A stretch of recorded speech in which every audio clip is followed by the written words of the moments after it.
इस वक्त एक बड़ी खबर सामने आ रही है। शिद्दत पसंदी से खिलाफ लड़ाई का नया मरहला, हुर्रियत पर लग सकती है पाबंदी। शिद्दत पसंदी और मुनक़सम करने के रुझानात नाकाबिल बर्दाश्त। तखरीबी सरगर्मियों की तायीद करने वालों को बख्शा नहीं जाएगा। जमाते इस्लामी कश्मीर पर पहले ही लग चुकी है पाबंदी। नाज़रीन, आपको बता दें कि शिद्दत पसंदी के खिलाफ लड़ाई का नया मरहला सामने आया है। हुर्रियत पर पाबंदी लग सकती है। शिद्दत पसंदी करने के रुझानात नाकाबिल बर्दाश्त हैं। तखरीबी सरगर्मियों की तायीद करने वालों को बख्शा नहीं जाएगा। आपको बता दें कि जमाते इस्लामी कश्मीर पर पहले ही पाबंदी लग चुकी है। नाजरीन, इस वक्त की सबसे बड़ी खबर जो सामने आ रही है, शिद्दत पसंदी के खिलाफ लड़ाई का नया मरहला सामने आया है। हुर्रियत पर पाबंदी लग सकती है। शिद्दत पसंदी और मुनक़सम करने के रुझानात नाकाबिल बर्दाश्त।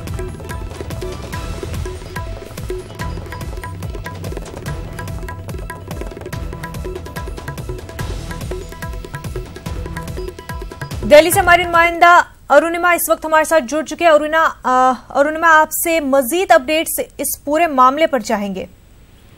देखिए, जिस तरीके से जमाते इस्लामी को बैन किया गया है, सरकार की तरफ से ये जस्टिफाई किया जा रहा है कि जमाते इस्लामी लगातार एंटी इंडिया सिसेशनिस्ट टेंडेंसीज जिनको बोलते हैं उनको इनकरेज कर रहा था। आतंकवादी संगठनों के साथ जमात जुड़ा हुआ था और डायरेक्ट आरोप जमात से ये लगा है कि हिजबुल मुजाहिदीन के जो सरगना है सैयद सलाउद्दीन, वो जमात से जुड़े हुए रह चुके हैं। अभी भी जमाते इस्लामी हिजबुल मुजाहिदीन को रिक्रूट्स, पैसा, इंफ्रास्ट्रक्चर सब प्रोवाइड कर रहा है। और इसकी ये सब बैकग्राउंड कहने के बाद सरकार की तरफ से कहा जा रहा है कि ऑल पार्टी हुर्रियत कॉन्फ्रेंस के पीछे जो दिमाग है वो जमाते इस्लामी का है। तो इसका लॉजिकल निष्कर्ष ये निकाला जा रहा है कि अगर आपने जमात को बैन कर दिया है और आप कह रहे हैं कि ऑल पार्टी हुर्रियत कॉन्फ्रेंस के पीछे जमात का दिमाग है, तो लॉजिकल कंक्लूजन ये है कि हुर्रियत पे बैन भी कंसिडर किया जा रहा है सरकार पे एट दी हाईएस्ट लेवल। और साथ ही जो गवर्नमेंट की तरफ से बयान आ रहे हैं, जो एक लाइन हमें कहा गया वो ये था कि आतंकवाद के खिलाफ अब लड़ाई जो है वो निर्णायक स्थिति में पहुंच गई है।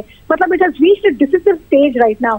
तो क्लियरली गवर्नमेंट ये मैसेज देना चाह रही है कि आतंकवाद के खिलाफ लड़ाई ना सिर्फ बालाकोट में जैश के कैंप उड़ा के किया जाएगा, पर देश के अंदर जो भी पाकिस्तानी टेररिस्ट को सपोर्ट करने वाले हैं उनके खिलाफ एक्शन लेकर भी किया जाएगा।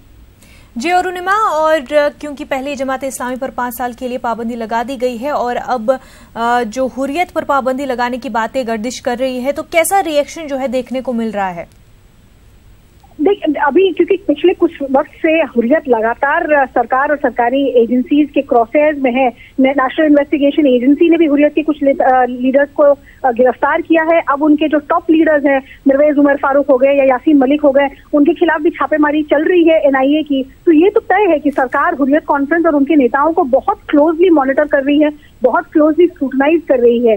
अगर ये ऑर्गेनाइजेशन बैन हो जाता है तो मेरे ख्याल से जम्मू एंड कश्मीर में इसका बहुत बड़ा इम्पैक्ट होगा, क्योंकि ऐसा माना जाता है कि हुर्रियत कॉन्फ्रेंस हो गया या गौहर गिलानी जैसे कुछ लोग ये भी कह रहे थे कि जमाते इस्लामी भी एक सोशियो रिलीजियस ऑर्गेनाइजेशन है, पॉलिटिकल ऑर्गेनाइजेशन नहीं है। तो अगर आप इन जैसे ऑर्गेनाइजेशन को बैन करते हैं तो जो राइट टू डिफेंड है, किसी से अग्री ना करने का जो अधिकार है, वो स्पेस जो है वो कश्मीर में और कम हो जाएगा।